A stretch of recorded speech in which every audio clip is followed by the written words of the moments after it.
And yeah, I explained to her what was happening because she was kind of like, what? You're melting. Yeah.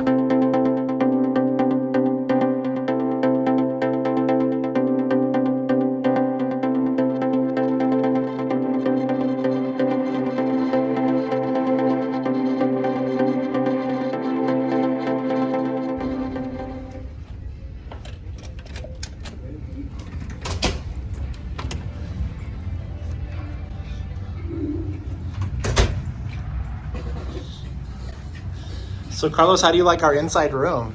Wow, it's an amazing view, huh? Yeah, I splurged and got us a fancy room.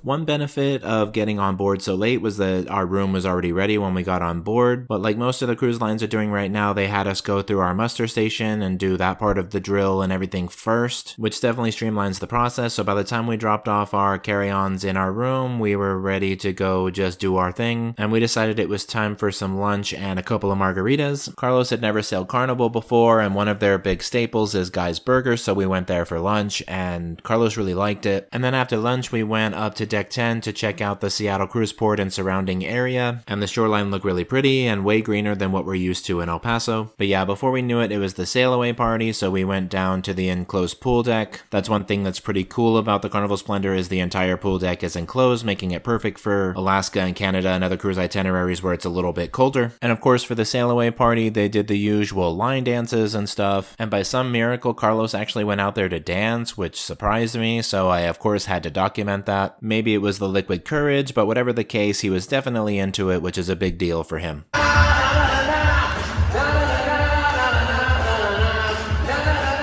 After we had danced to our heart's content, we decided to go back out to the outside deck to watch the actual ship sailing away. It's always a cool moment when you're leaving any port, but especially the starting port, because you know that means that you're actually embarking on your journey. Carnival Splendor is a really beautiful ship, and the icy blue waters of the Pacific Northwest juxtaposed next to the scenic Seattle skyline made for a pretty picturesque sail away.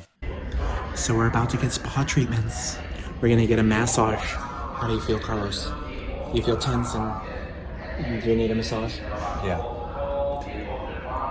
We added on a couple of add-ons. I'm doing the eye treatment and he's doing the hand exfoliation. The feet. Yeah. So, we'll talk soon. Alright, so we're done with our spa treatments. I actually didn't get any footage or anything of the room in there, so maybe I'll go back and try to do that at some point. But anyway, it was a great massage. We both did the Swedish, which is their kind of lightest pressure and cheapest option. We got a good discount on it as well. It felt like a deep massage to me. Yeah, there were definitely areas where she was going deeper for me as well, which was nice. The biggest issue I had was that there was a lot of attempts to upsell. I think that's pretty normal. She wasn't upset or offended when I said no to everything. But they give you like a consult and everything before and after. And you know, that sort of thing. But how do you feel? Nice and relaxed? Yeah, I was ready for bed after. Well, one weird thing that happened to me is many of you know by now that I have vitiligo, which is a pigmentation issue, and I had some concealer on my legs, and then my leg color started falling off in the middle of the, of the thing. Oh no. And yeah, I explained to her what was happening because she was kind of like, what? You're melting. Yeah. So all this brown concealer is coming off onto her hands and spreading all over my legs and whatever. So yeah, that was different. I was laying there and I was like, oh my gosh, it's gonna come off. And sure enough, I looked at the like towels and blankets and stuff afterwards and they were just all brown. Whoops. But she said that she's had people with vitiligo before, and some of them have like literally had it like on their arms and their face, and makeup has come off before, so she sort of knew what was going on, but she just was like, wait, what? But yeah, so massages, I can definitely recommend if you can spring for it and look for deals in advance. You can find pretty good deals. And then she told me right now at the end to check the app every day because sometimes they'll drop specials and stuff, and so we'll see. Maybe we'll be in there again sometime this week if it's cheap enough. For but nails. Yeah, because you want a mani-pedi, right? But we'll see how that goes. And but we'll take you with us. We'll see what we see and do what we do, and we'll talk soon. Bye. Unfortunately, our massage appointments conflicted with our designated dining time. We booked that particular time slot because it was the cheapest option, and we figured we would just do like the buffet or whatever for dinner the first night. But before that, I took Carlos to the Alchemy bar so that we could try that out since he'd never been to one before. He loved the drinks and more than that, the overall vibe, and we were lucky enough to record one of the bartenders, FJ, pouring 8 martinis at once. Not only was I impressed by that, but this might be the single greatest thing I've ever recorded for a vlog. And then yeah, it was time for some food. So our massages interfered with dinner. So we decided to just go to the deli and get a couple sandwiches, and we'll hit up the dining room tomorrow. We'll see if we were sat with people and all that. But this is dinner for tonight, y'all. So no fun music, just me talking about our sandwiches. We'll talk soon. All right, so we're back to the room. We brought some pizza with us because the sandwiches just weren't quite enough. And bam, elephant. We're starting off the cruise with an elephant. This is one of my favorite towel animals.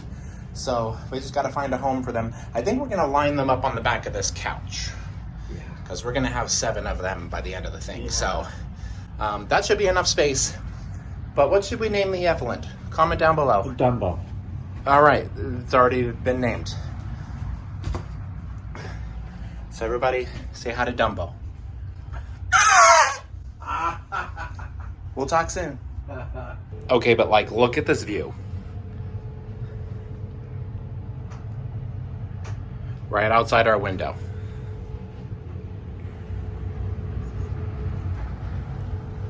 So pretty. All right, well, we're about to head over to the theater for day 1, right? Right. The Welcome Aboard show. That one's usually pretty good because we get like to meet the cruise director, and then there's a good sampling of like the different musical entertainment and whatever else that's on board. Yeah, so we'll keep you posted, and we'll talk soon.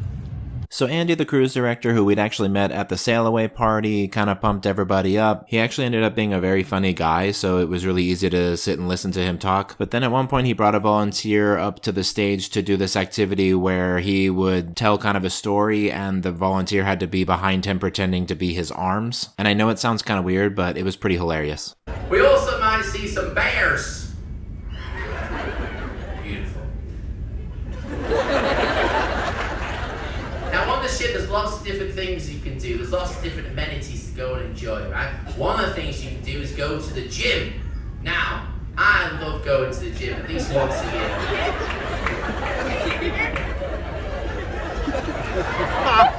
The one thing I hate about the gym is the changing rooms. Because when I get to the change rooms, when I get to the change rooms, I get dressed or undressed really quickly like this. I'm so glad you didn't commit. But there's always that one guy, and there's always the oldest guy in the room that would just walk around naked for ages.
After Andy's Welcome Aboard show, we went to the comedy club and we actually had 2 comedians in a row in there. I haven't always had the best luck with comedians on Carnival, so it was nice that both of them were actually really funny. And then as we were passing back through the atrium, they had the live violinist playing, and we listened to that as we were going up to our room to call it a night.